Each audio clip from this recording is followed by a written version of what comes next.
Hayo yamefanyika leo katika chuo cha utumishi mkoani Singida, ambapo mkuu wa wilaya Singida Godwin Gondwe amefurahishwa na utendaji kazi wa Rais wa Jamhuri ya Muungano wa Tanzania Dr. Samia Suluhu Hassan. Hivi ndivyo alivyoweza kufurahia. Makofi kwa Mheshimiwa Rais. Sasa mbali na mradi ule wa kule ambao tumeshaingia, na huu mradi ni wa bilioni 1.3 wa kwenu ninyi wanafunzi wa chuo cha utumishi. Panapendeza papendezi? Panapendeza papendezi? Sasa katika siku 100 moja ya mradi ambao umekamilika na umeanza kufanya kazi ni wa chuo cha utumishi wa umma cha bilioni 1.3. Makofi kwa Mheshimiwa Rais Dr. Samia Suluhu Hassan. Wakati tunamtakia heri ya yeye kuzaliwa, tunamshukuru kwa ajili ya wanafunzi wetu wa chuo cha utumishi wa umma.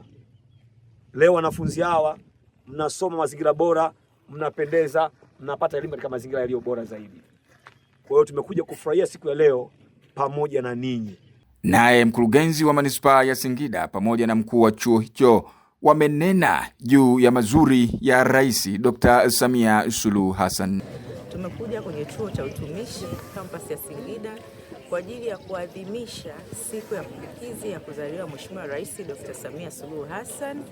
Kwa kuadhimisha siku yake kwa vitendo, tunapanda miti ambayo tunaamini kwanza inasafisha hewa, lakini pia inasaidia katika kuzuia mmomonyoko wa udongo, lakini pia miti ni chanzo cha chakula na dawa. Miti hupendezesha mazingira, lakini zaidi inatuletea kivuli, na mwisho kabisa inatusaidia katika kusaidia swala zima la kutunza mazingira.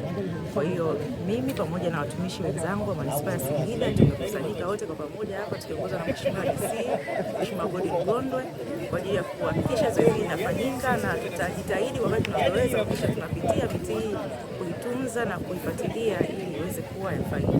Asante sana. Nimepata kitu, kuna mtu anasema hasa kwa niaba ya mkuu wa chuo na mtendaji mkuu Dr. Ernest Francis Mabonesho.